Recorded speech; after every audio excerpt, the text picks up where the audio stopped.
देखेंगे कि record of rights में कौन कौन से डॉक्यूमेंट्स इंक्लूडेड हैं। इसमें ये कहा गया है कि हर स्टेट के लिए जो पार्सल ऑफ द लैंड है उसके लिए रिकॉर्ड ऑफ राइट मेंटेन किया जाएगा।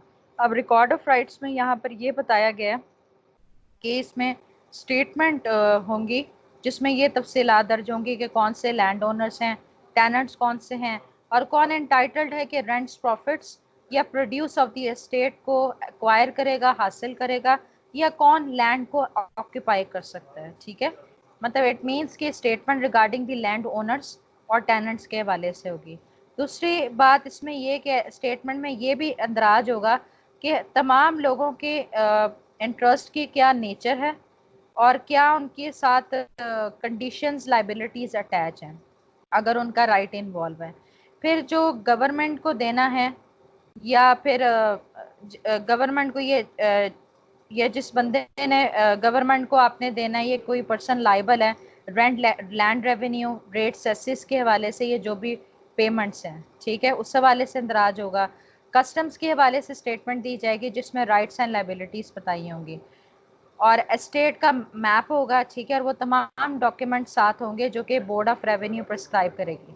ठीक है, गवर्नमेंट की अप्रूवल के साथ की ये डॉक्यूमेंट्स भी रिक्वायर्ड है। सही है। उसके बाद सेक्शन 40 में ये बताया गया है कि रिकॉर्ड ऑफ राइट्स की स्पेशल रिवीजन भी की जाएगी जहां पर रिकॉर्ड रिक्वायर होगी।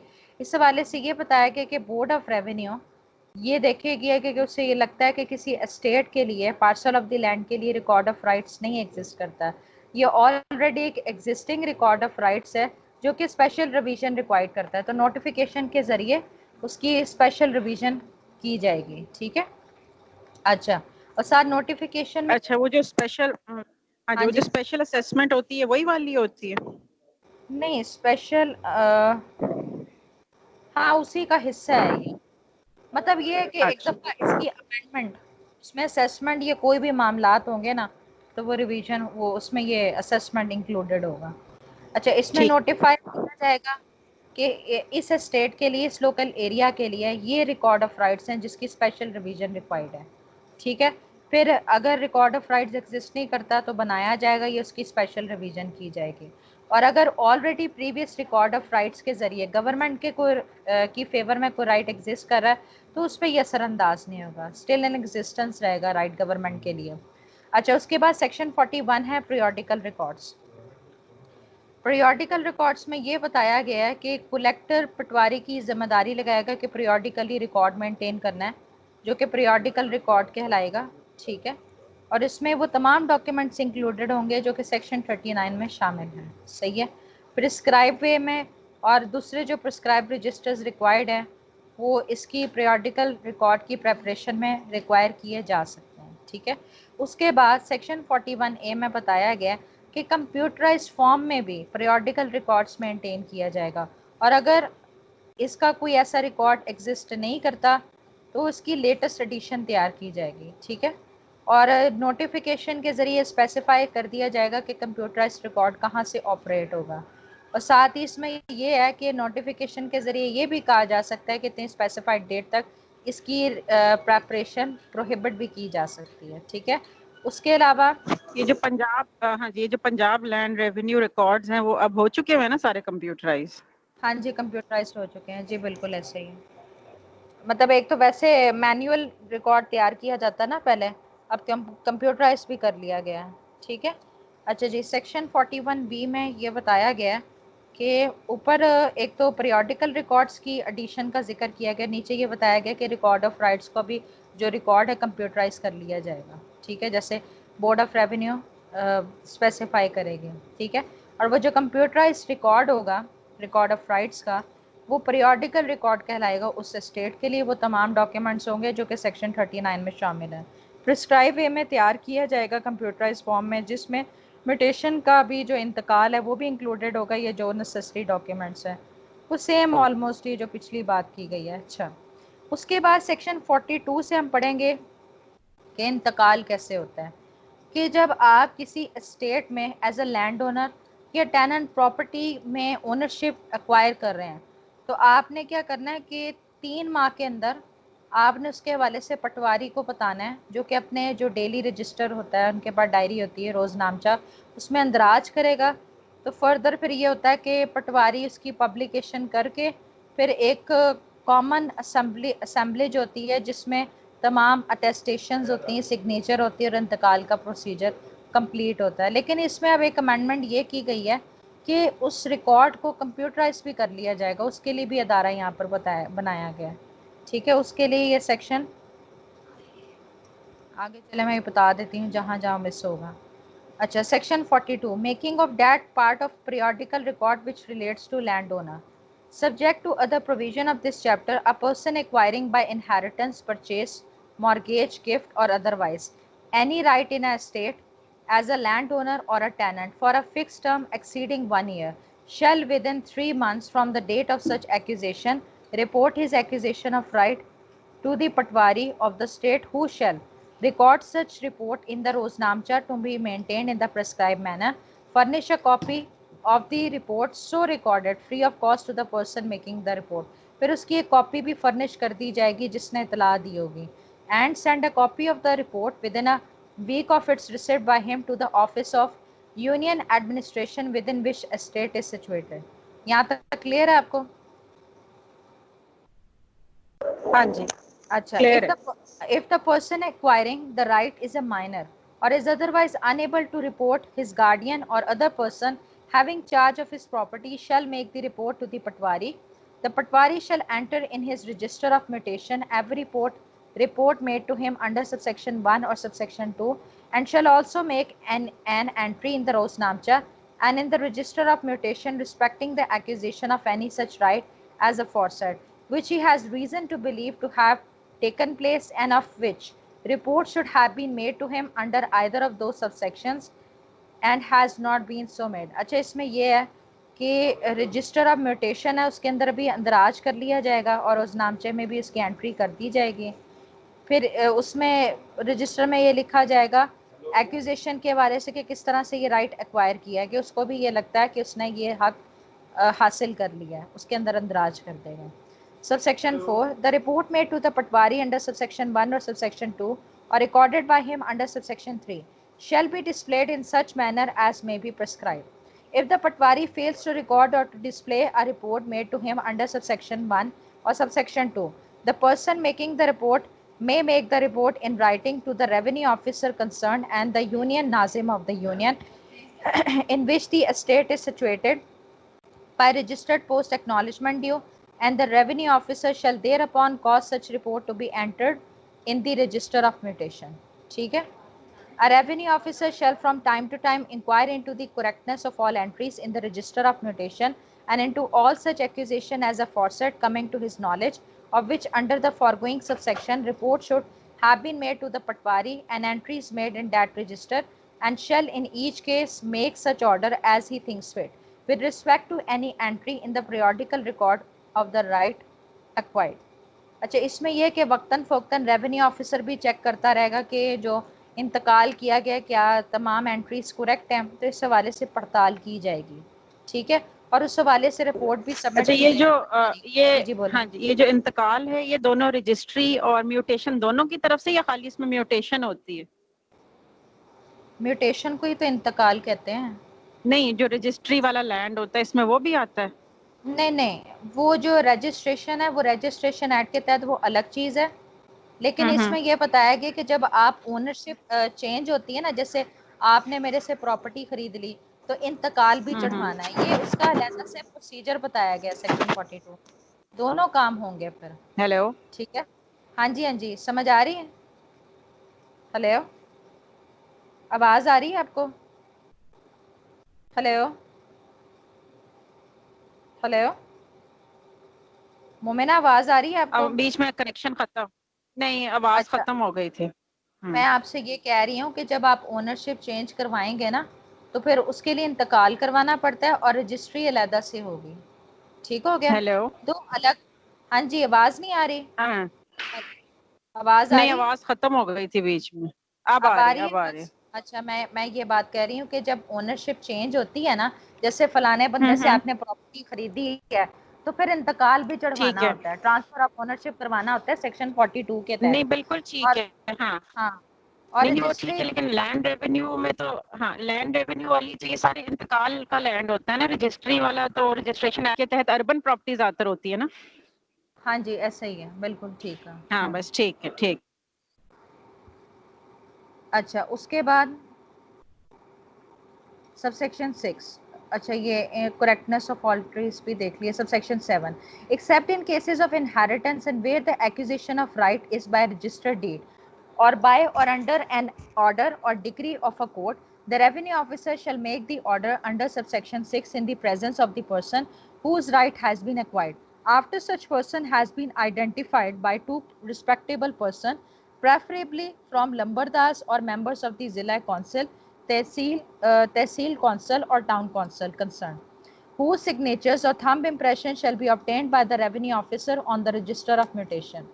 Subsection 8, an inquiry or an order under subsection 6 shall be made in the common assembly in the state to which the mutation, which is the subject matter of the inquiry, relates.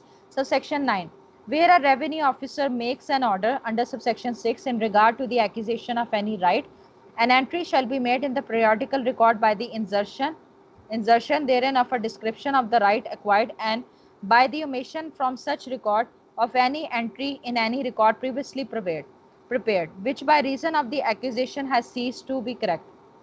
Subsection 10, if within 3 months of the making of a report of the accusation of a right under subsection 1 or subsection 2, or the recording by the patwari of an entry in the Roznamcha under subsection 3 respecting the accusation of any right, no order is made by the revenue officer under subsection 6, he shall report the cause of delay to the collector in the prescribed manner.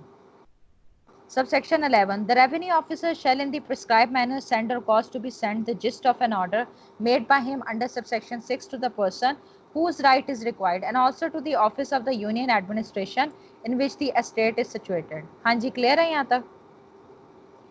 उसमें यह है कि common assembly के जरिए फिर ये टेस्टेशन करवाई जाएगी, फिर रिपोर्ट आके सबमिट कर दी जाएगी कि इंतकाल हो गया, और अगर नहीं टाइम पे हुआ तो उसकी भी रीजंस सबमिट किए जाएंगे। जिसने राइट एक्वायर, इसके आपके पास नोट्स हैं? हाँ इसके नोट्स हैं। अच्छा। क्या वो ये पढ़ना नहीं चाह रही? नहीं नहीं मैं पढ़ना चाह रही हूँ ताकि दोबारा एक्सप्लेन होने में जरा आसानी हो जाए, क्योंकि वैसे तो समझ आ रहा है लेकिन जब रिपीट करना होता है ना, रिप्रोड्यूस करना, तो उसके लिए मटेरियल पे थोड़ा चाहिए होगा।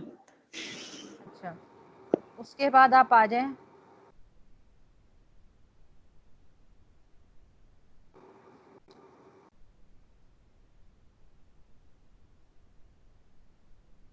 ये लास्ट सेक्शन 48 पे आ जाऊँ। हैंडआउट पे जो इम्पोर्टेंट है ना वो मेंशन कर दिया गया, ये बाकी आप छोड़ सकती हैं इसमें से।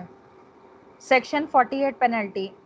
A person who neglects to make within 3 months from the date of his accusation of a right referred to in section 42 and section 42A the report required to be made, or who fails to furnish the information or produce the document required under section 47 shall be liable at the discretion of the collector to a fine not exceeding 500 rupees. If a person acquires a right through a registered document, the registering authority shall in the prescribed manner make a report of the acquisition of the right to the पटवारी और the Erazi record center.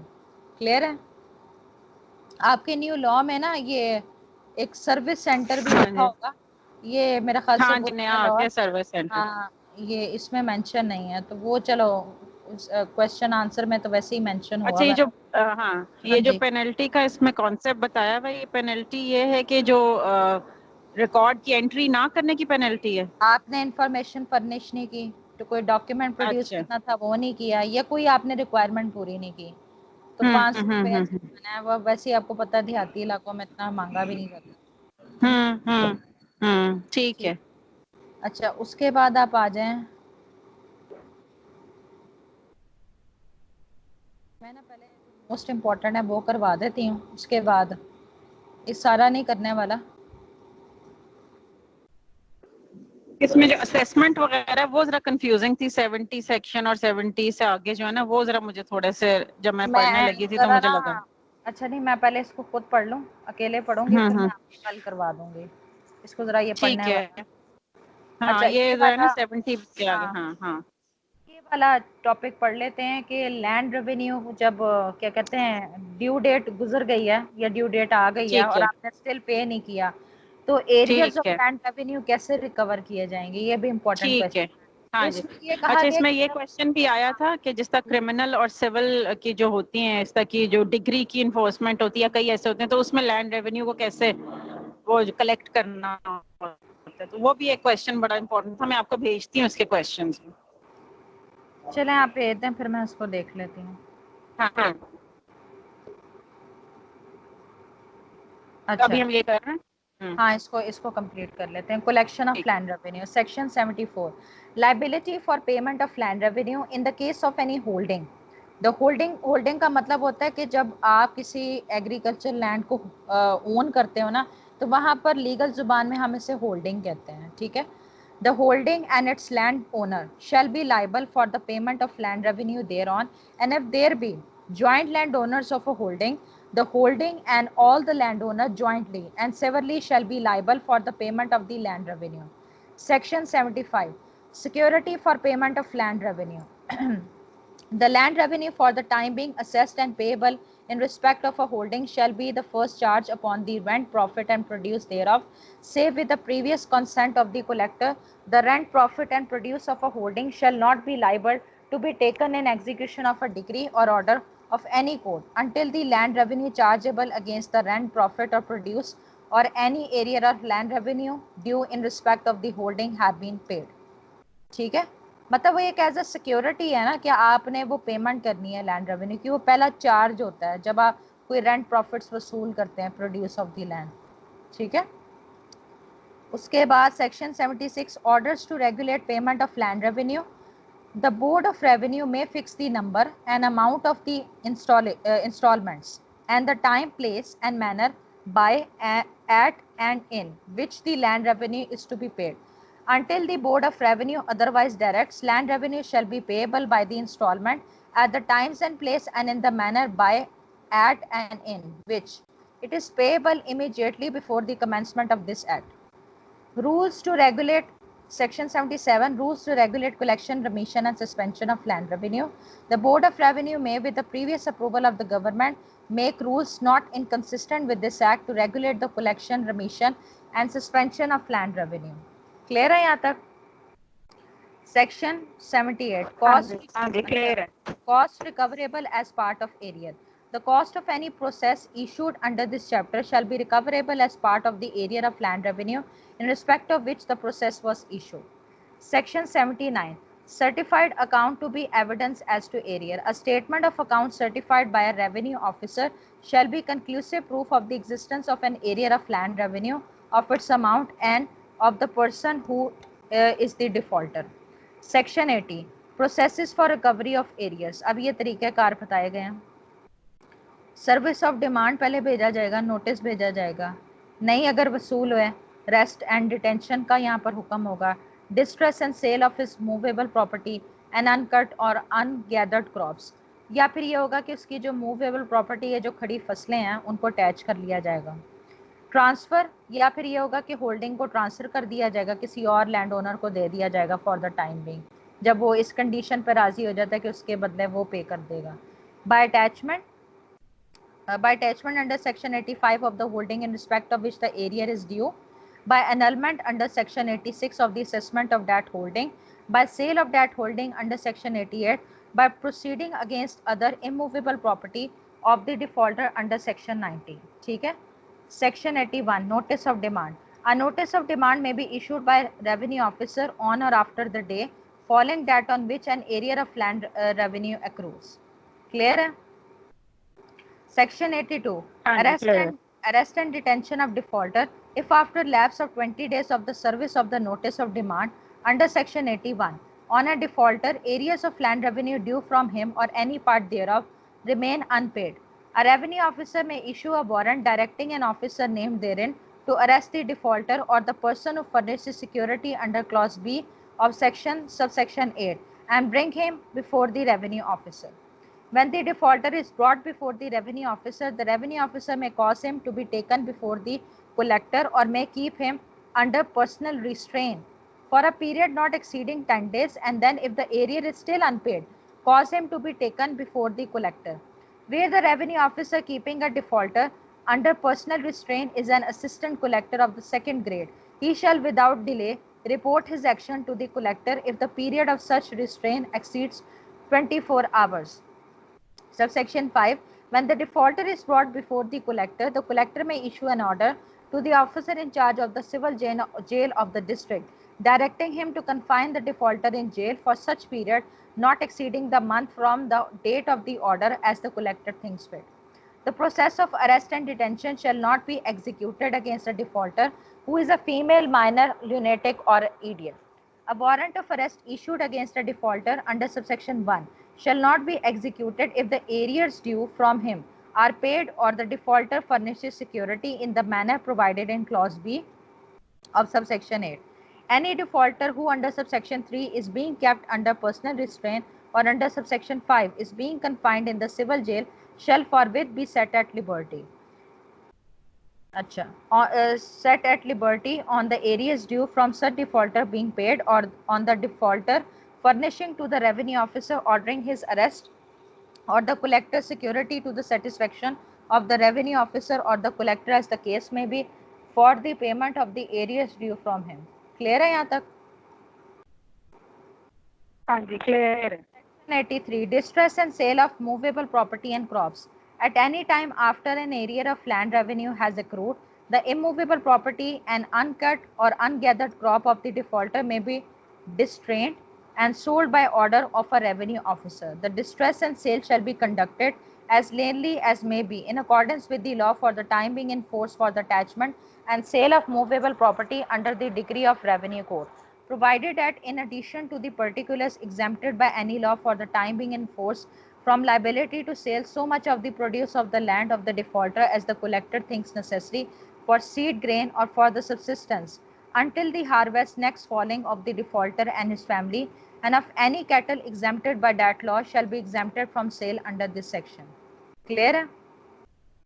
अगर फिर भी recover नहीं हुई तो उसकी जो crops movable property इसको डिस्ट्रेस कर लिया जाएगा और उनमें से कुछ को एग्जेम्पशन मिल सकती है कि इसको अटैच ना किया जाए. Section 84. Transfer of holding.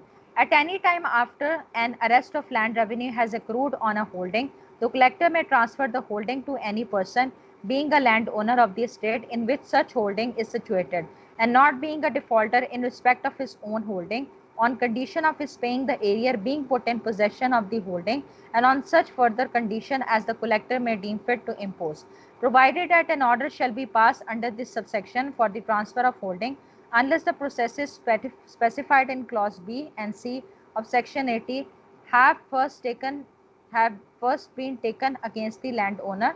The transfer may, as the collector thinks fit, be either till the end of the agriculture year in which the defaulter pays to the transferee. अच्छा, simple इसमें बता देती हूँ कि holding को transfer भी किया जा सकता है जो कि एक एग्रीकल्चर ईयर के लिए हो सकता है, ये 15 साल तक के लिए. ठीक है. बाकी ये है कि जब ड्यूरेशन ख़त्म हो जाएगा तो वापस वो होल्डिंग अब वापस कर दी जाएगी. स्टिल अनपेड होगा तो वो जारी बात है असेसमेंट खारिज कर दी जाती, निकाल दिया जाता है उसका खाता. सेक्शन 85. Attachment of holding. अच्छा, इसमें ये कहा गया कि बजाय इसके उसकी होल्डिंग को ट्रांसफ़र किया जाए, उस प्रॉपर्टी को मैनेजमेंट में भी ले सकता है या कोई एजेंट अपॉइंट कर सकता है इस हवाले से. ठीक है. तो इसमें यह है कि तमाम जो इंगेजमेंट्स हैं डिफ़ॉल्टर टेनेंट्स के दरमियान उसकी रखवाली करेगा कलेक्टर या उसका एजेंट. ठीक है. और जो सरप्लस मुनाफा होगा उस प्रॉपर्टी से वो मैनेजमेंट के लिए इस्तेमाल करके और जो रेंट सेसेस देने वाले हैं वो देने के बाद वो फिर ये होगा कि लाइबिलिटी से वो डिस्चार्ज हो जाएगा. ठीक हो गया. अच्छा, उसके बाद section 86. अनलमेंट of assessment of holding. इसमें यह कि अगर 1 साल से भी ज़्यादा अर्सा हो गया कि लैंड रेवेन्यू स्टिल अभी अनपेड है तो प्रोसेसेस अगर अनसफिशेंट समझे जाते हैं तो फिर यहाँ पर यह किया जाएगा कि उसकी असेसमेंट भी अनल की जा सकती है बोर्ड ऑफ रेवेन्यू की प्रीवियस सैंक्शन से. बस ये आपको इसमें याद होना चाहिए. ठीक है. उसके अलावा ये है असेसमेंट हैव बीन अनल्ड. अच्छा, जब लैंड अटैच कर ली जाएगी, असेसमेंट अनल कर दी जाएगी तो प्रोक्लेमेशन जारी किया जाएगा. ठीक है, कि ये प्रॉपर्टी मतलब कि इसकी अब नहीं रही. उसके अलावा होल्डिंग को सेल भी किया जा सकता है। जस्ट इसमें ना जस्ट एक आप ओवरव्यू ले लें, ये हैंड आउट से आप लिख लीजिएगा, ठीक है। ये सारा इसमें मेंशन करने की ज़रूरत नहीं है। उसके ठीक अलावा है ये है कि उसकी दूसरी इमूवेबल प्रॉपर्टी के खिलाफ भी कार्रवाई की जा सकती है। वो उसकी रेमेडीज भी ओपन है, सिविल कोर्ट को दावा दायर कर सकते हैं। इसको ना यहाँ तक रखें, मैं ना एक क्लास ले लूँ, फिर मैं इसको फर्दर सिविल आगे कोर्ट लेके को चलती दावा हूँ। तो फिर टाइटल के लिए कर सकते हैं ना? हाँ, डिक्लेरेशन के लिए। हाँ, जहाँ पर अच्छा, तो अभी आप फिर दोबारा फिर किस वक्त हम क्लासेस को करेंगे कंटिन्यू? 10 बजे, 10 बजे हैं चले, अभी। ठीक हाँ, ठीक ठीक। माजरत। ओके, जज़ाकुमुल्लाह। ओके, दाफ़ है। ठीक है, दाफ़ है।